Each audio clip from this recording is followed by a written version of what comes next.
Hi guys, and welcome to my 2017 BookTubeAthon wrap-up. As you might have noticed, I didn't do any vlogs and no video challenges, because that's how I roll. I did, however, manage to finish all 7 reading challenges and reading 7 books. I will talk about which books I read and what I thought about them. Let's get started! The first challenge was to read a book with a person on the cover. For this one, I chose When Dimple Met Rishi by Zendaya Manon. I know I'm pronouncing all those names wrong. I am sorry. This book follows 2 Indian American teens, Dimple, who is really smart with computer coding, and yeah, she's a genius. She really wants to go to this summer coding camp and she's allowed to go. Surprisingly, what she doesn't know is that Rishi will also be there, who her parents is hoping she would marry, and his parents hoping they will marry each other. So it's sort of like an arranged marriage. Rishi really likes Indian traditions and etc. But Dimple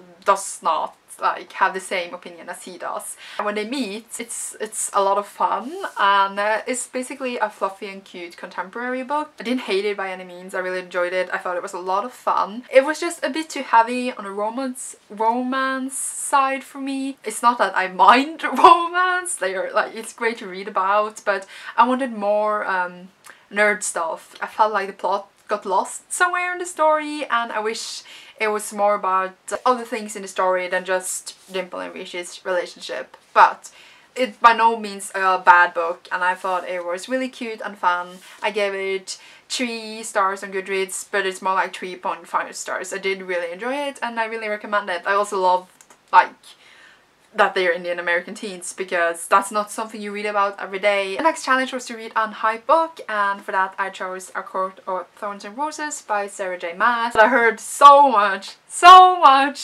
about it. I don't want to say more than it's Beauty and the Beast sort of reimagining retelling, but it is fairies in it, but I don't want to say how it is that sort of retelling, because I went in just knowing that there were fairies in a Beauty and the Beast retelling, and a lot of things surprised me because of only that, so I won't say anymore. Of course, I heard mixed things about this book, but I really liked it. I thought it was so much fun.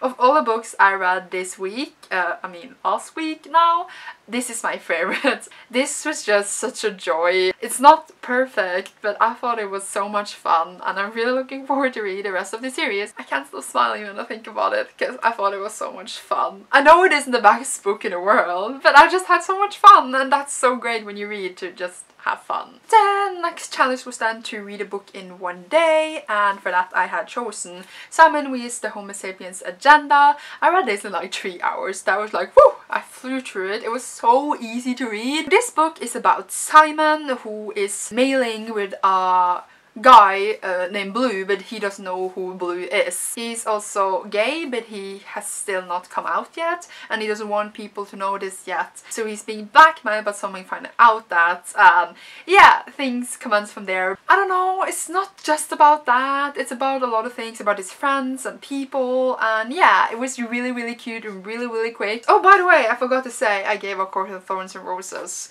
4 stars, and I gave this 4 stars as well, but I feel like more is like 3.75, but I gave it 4, so yeah, it was really enjoyable. Then next challenge was to read a book about a character that's different from you. I had originally chosen Gunslinger, the first book in the Dark Tower series by Stephen King, but I read instead The Lightning Thief, the first book in the Percy Jackson series.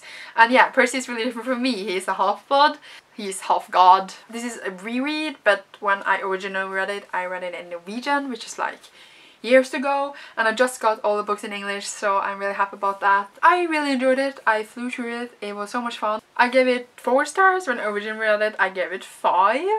I'm like, giving 5 stars is so hard for me these days, but I really enjoyed it. I recommend this to everyone who wants to get into reading, yeah, because it's so easy to read and it's so full of adventure and fun. The next challenge, and the hardest in my opinion, was to read a book completely outside. I had chosen The Trees for this by Ali Shaw. I had it in my TBR video, but instead I read The Summer I Turned Pretty by Jenny Han. I sat outside my porch, outside my room.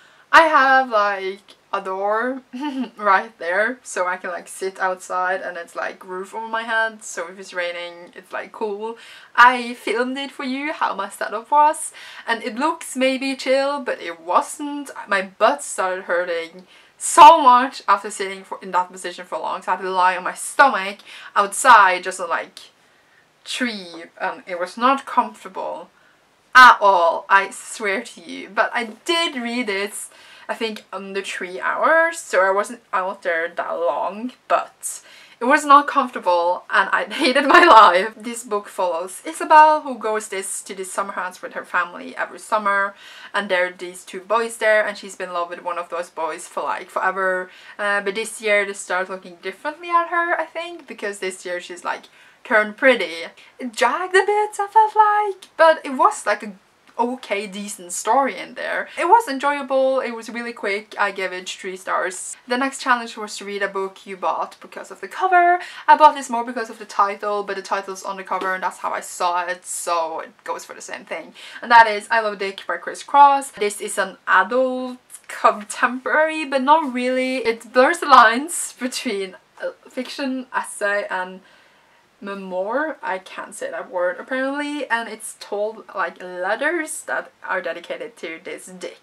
Basically it follows Chris, the main character in the book, is the author, I think. I am not completely sure. She is at a dinner with her husband and they are eating together with Dick, who is a guy.